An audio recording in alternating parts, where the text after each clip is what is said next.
Hey guys, this is Minister Nick Gentile of Lord in Christ Ministries, and I'm recording this quick Facebook Live video to get the word out, to spread the word about the Free Marvin Louis Guy Freedom Campaign. And as you can see, I'm recording the Facebook page that I created to get the word out about the grave injustice or miscarriage of justice that Marvin Louis Guy has experienced. I found out about Marvin's situation, his case, his story in March of 2016, and I created a video to get the word out about his story because I saw, I didn't know him from Adam. I've now gotten to know Marvin, but via phone calls, conversations over the phone, and letters, and through letters, through correspondences, physical correspondences, and but at the time, I didn't know him from Adam. And yet I could see that he had experienced a grave injustice, that an injustice had been done in his situation. Because as you'll see from the information I'm going to provide, the police messed up and they're using him as a scapegoat, as a patsy, as a fall guy because he's black and poor.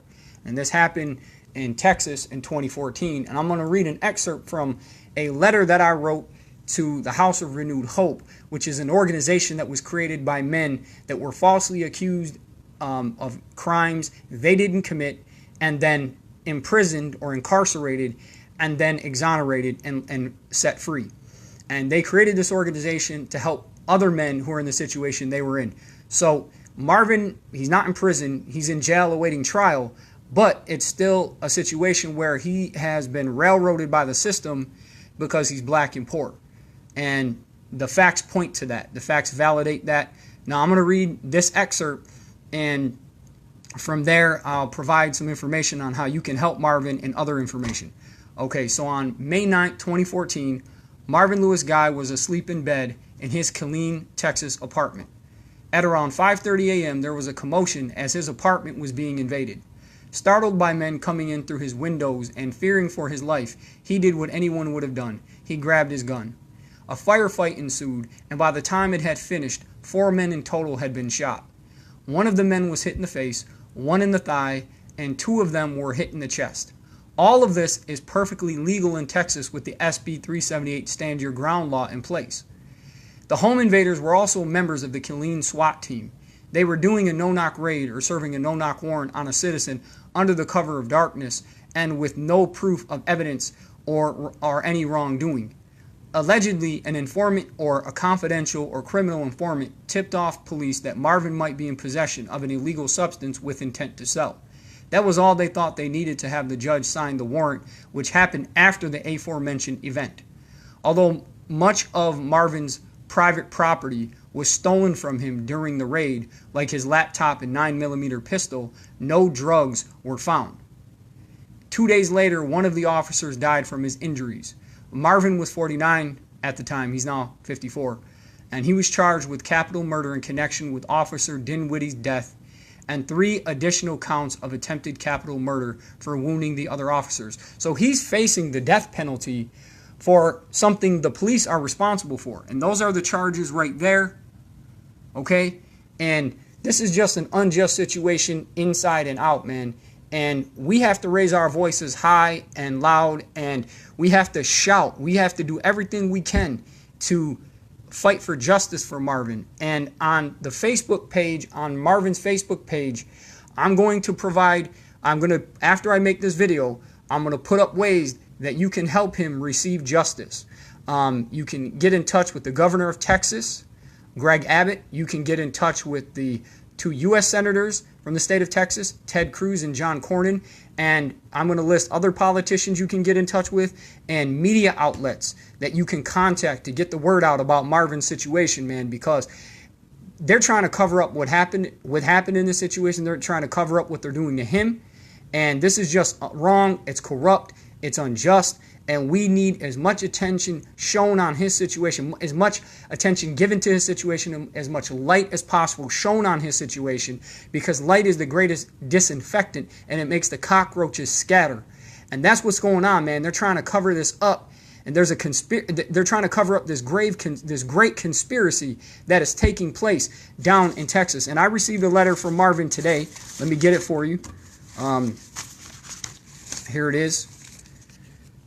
Okay, it's hard for you to make out, but I just got this today. I'm going to be posting this up on his Facebook page. and I'm going to type it up so it's easier for you to read. And I want to show you, I've received tons of letters from Marvin. As you can see right here. That's one envelope from a letter I got from him. That's another. This is another.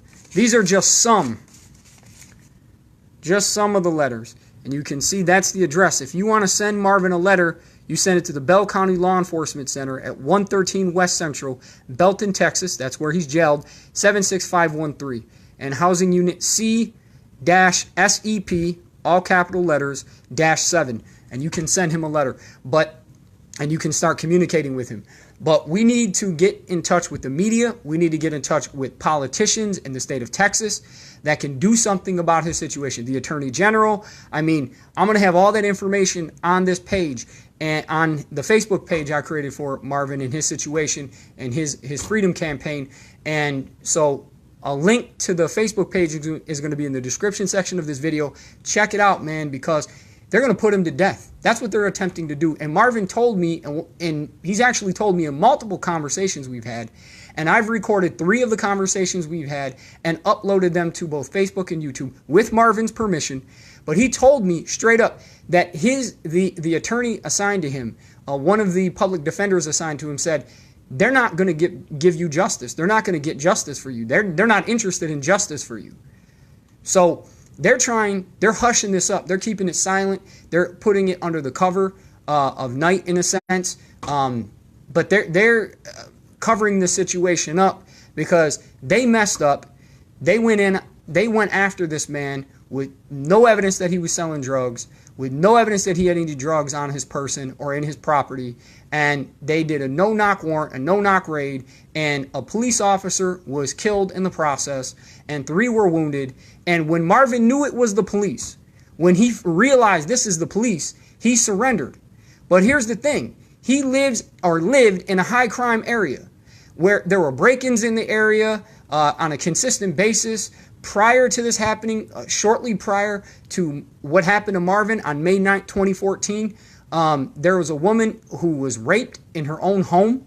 So he lived in a high crime area, and that's why he had a weapon to protect himself. And his girlfriend was in his apartment with him. She was sleeping in another room, but she was in his apartment with him. So, I mean, what would any man do if he felt that there was an imminent threat there? And to him, they did pose an imminent threat. And even if he knew they were police, they posed an imminent threat to him, because based on what they did to him after he realized it was the police and he surrendered, they abused him, stuck a gun in his mouth, put a finger up his butt. I mean, all this type of stuff. They broke some of his teeth when they shoved that gun in his mouth. When one of the police officers shoved the gun in his mouth, they broke some of his teeth. His girlfriend had some of her ribs broken, and they forced her to urinate on herself. Complete abuse. And in fact, in his letter today, he wrote how, and this is true, how by them shoving that gun, that one officer shoving that gun in his mouth, that's a hate crime because they targeted him because he was black. And I don't race bait. This isn't, I don't like bringing up race if it's not necessary, because I believe it's a divisive thing. I believe it causes division if it's brought up unnecessarily. Look, but racism is racism, man, and when it is present, and in this situation it is clearly present, it has to be called out, it has to be exposed, and it has to be dealt with. And that's what I'm attempting to do, man. They're trying to kill this man, straight up. This is not a game. This is not a game. This is not a game. We need to stand up for this man. We need to do everything we can to shine the brightest light possible on his situation. And I'm making this video to galvanize the public to do something to help him. I'm doing all that I can, and I can use as much help as possible. So again, everything you can do to help him, you'll find that, who you can contact, and also you'll find all of that on this Facebook page. And also, please donate to his legal defense fund. And you'll see that here. I'm going to scroll down. There it is. You'll see the other stuff. That's the letter. You'll see those are the videos that I uploaded. Check out the stuff on this page. There's a lot of really good information that you can check out. One of Marvin's letters to me, and I typed it up there so it'd be easier to read. Just check it out, man, please. This is an affidavit for search and arrest warrant.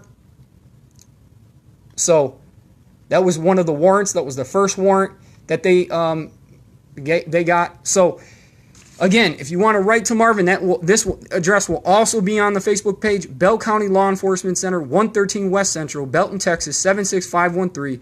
Housing Unit C-SEP, all caps, -7. And please do whatever you can, man. Get this video, share this video with everyone you know, the video you're tuning into with me, where you're hearing me speak. Share this video with everyone you know.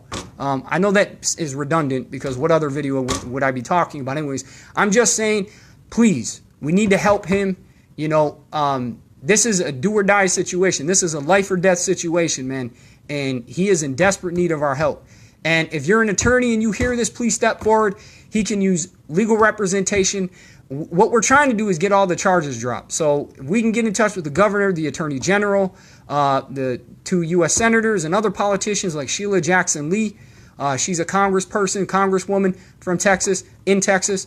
That can make a significant difference, and the charges can be dropped if enough light is shown and he gets enough support. The charges can be dropped, man. That's what we want. But if an attorney steps up to the plate and is willing to do whatever it takes to defend this man, we can go the route of going into court. But they've delayed his they delayed his trial. I'm sorry. They've delayed his trial. They've put it off and suspended it and put it off and pushed it back and pushed it back and pushed it back. So that's all I want to say. They've been screwing this man over. They're doing everything they can to rob him of justice.